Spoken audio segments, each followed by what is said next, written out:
Below, let's discuss the biography of Guru Padmasambhava. In the east, west, south, and central regions of India, Guru Padmasambhava wholeheartedly carried out the above-mentioned activities benefiting sentient beings.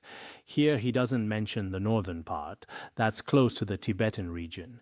So in India, Guru Padmasambhava, including these activities benefiting beings in the central region, in Nepal, north of the Ganges River, he extensively benefited sentient beings, especially in Drödang. Guru Padmasambhava's activities were even more vast. Because he first tamed the beings of that place, followers of his pure teachings remain especially numerous to this day. This Drödang, the other day we also discussed, Drödang is the flying place. So last time we also looked at some documents. There are some different accounts. In these it says that including Tulku Tenzin he visited the present-day Madagascar may possibly be the Drödang that Guru Padmasambhava spoke of at that time. It may be this place.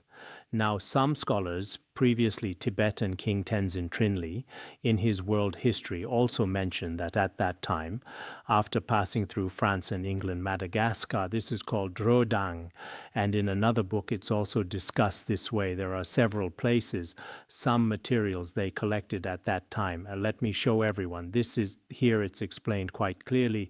There's one called Madagascar Yanglang yo pa de repim gombo namtrala sokpale Drödang song repim gombo ta samna de repim gombo namtralen Drödang ne song. At this place, Madagascar is now in Africa, also an important country. The people there are not completely black African. They have somewhat of an Asian genetic component. This place is Drödang. Drödang has this kind of distinction. Its capital is called Antananarivo. If you go from Antananarivo in another direction, about 100 kilometers away, is said to be that Drödang place. At that time, Tenzin Rinpoche also went to that place. You see, Drödang now looks like this. If this is truly the case, from the capital to there is about 100 kilometers. This Gyatsa, its capital is here, this red dot. From Drödang to there is about 100 kilometers. Now in Madagascar, if there were a practice center for the future flourishing of Guru Padmasambhava's teachings, it would be very beneficial. So now we monastics should pray more about this aspect. I can only say this much. Slowly, slowly in the future, this will also become known. Especially this year, many conditions are still quite good. I'll just say this much, and you can look at it yourselves. Those with sharp faculties will understand. Those with dull faculties may not. By comparison, Guru Padmasambhava's activities benefiting beings in the Tibetan region are even more excellent. Besides directly or indirectly taming humans and non-humans in this land from ancient times until now, he also made this, just now that Drödang realm seem to have not one who does not become disciples of this emanation body's conduct and this name. That Drödang mentioned just now actually was also where Guru Padmasambhava subdued non-humans and humans. There's still a very special auspicious connection. Here it may be even more than the Tibetan region. At that time, the scope of Guru Padmasambhava's activities may have been even broader than the Tibetan region. So this place, Drödang, in a certain sense. Now the indigenous people there, many are people from Indonesia. So in this way, it seems some, perhaps Atisha in the past, although that time was quite distant, but coming from this side of India, was also relatively close. Not exactly very close, but it's acceptable. So for many noble ones to come through this way is also tenable. Of course, this is also from the perspective of different manifestations and names. For the biography of a noble one who has attained the fruit of union, who could describe it exhaustively? This is very difficult. The biographies of noble ones are generally very difficult to relate, let alone noble ones, even for an ordinary person. When recounting some of their biography and qualities, sometimes it's also uncertain. So in our biography, when discussing Guru Padmasambhava, it should be just a drop in the ocean. What's discussed could be said to be the tip of the iceberg. There's simply no way. Although there are so many manifestations of Guru Padmasambhava, still we... Moreover, at that time, both India and the Tibetan region didn't like keeping records, so what's discussed now is also not everything told. Guru Padmasambhava's main activity was subduing non-humans, and compared with some of the above episodes, his activities benefiting beings in Cāmaradvīpa and other places were even more vast.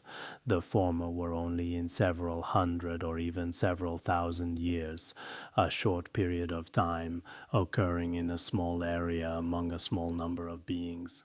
But the latter, just now Cāmaradvīpa, as for this place, its location, time, the number of beings, etc., are immeasurable. There are some accounts of this. In some biographies, it's also discussed quite a bit. In stories circulating in India regarding Guru Padmasambhava's experiences after entering the Tibetan snowland, only some things are described. His subduing all the fierce Nagas and Yaksas, and through miraculous powers causing the king to develop faith. Other than this, the specific situation in the Tibetan region is not described in detail. The panditas that the author encountered at that time probably didn't understand the Tibetan region well. At that time, there wasn't communication as developed as now. Probably this, so indeed. And moreover, Tāranātha, he probably wasn't writing about Terma, mainly about the scriptural transmission teachings and the history truly familiar to the local area, so they didn't know that Guru Padmasambhava in the Tibetan region only tamed some beings, only made King Trisongdetsen develop faith, and that there wasn't especially much beyond this. The sequence of taming Drödang is also not clear. The specifics aren't very clear. Tibetans believe that Guru Padmasambhava departed from the Tibetan region to the Rakshasa continent, that place. But regarding this, it seems there are also some different accounts. But the people of Drödang believe that Guru Padmasambhava departed from Drödang to the Rakshasa continent. When the time comes, Tibetans and the people of Drödang can debate this. Let's see how that goes. I don't know if there are such people in those places now. It's difficult. Although his simultaneously manifesting two identities is also not contradictory. Didn't we discuss today that for a tenth-bhūmi bodhisattva, in an instant they can liberate 100 beings? In that case, Guru Padmasambhava at minimum must have attained how many bhumis? In that case, appearing in two places and flying to the Rakshasa continent. This is all not very contradictory, but according to the time when disciples and subsequent disciples in Drödang benefited beings, clearly it was after arriving in the Tibetan region that he went to Drödang. Tāranātha believes this way. He believes this is according to the Drödang local account. This may also be what his Pandita said. First going to the Tibetan region, but in that case it's a bit. We say he flew directly from the Tibetan region, then flying to... Many Panditas kept crying and started seeing him off, crying and so on. In that case, he suddenly returned to Drödang. I don't know what this means. Regarding his history of arriving in the Tibetan region, although in Guru Padmasambhava's biographies and in the Book of Tang there are many records, but in the current Book of Tang in Chinese it can't be found. I've searched before. It can't be found in the Book of Tang. It's just that in the Dunhuang texts there are quite a few. These do exist.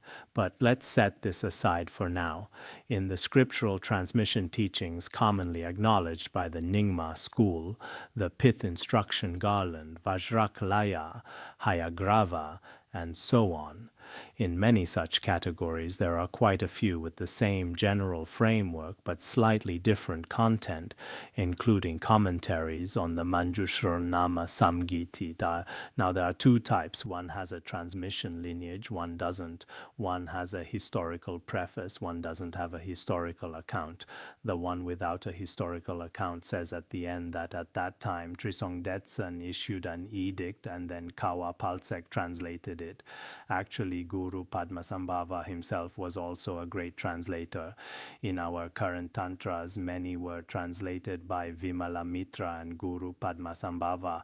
Now, some scholars believe that those personally translated by Guru Padmasambhava, these are especially conclusive evidence. It is indeed so. So now they specifically have several books on the Tantras translated by Guru Padmasambhava. Largely similar, these are reliable historical facts. Among them, some say Guru Padmasambhava was miraculously born, some say he was womb-born, and some say he was lotus-born. Such things as these. As for this reasoning, we've already analyzed it several times earlier, so everyone should also think about it. Let's stop here for today.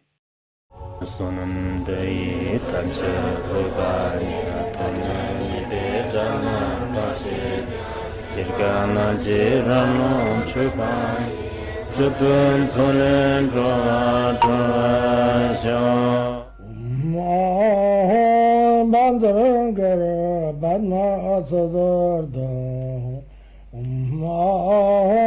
Bandhangara Padmasambhava Bandhangara Padmasambhava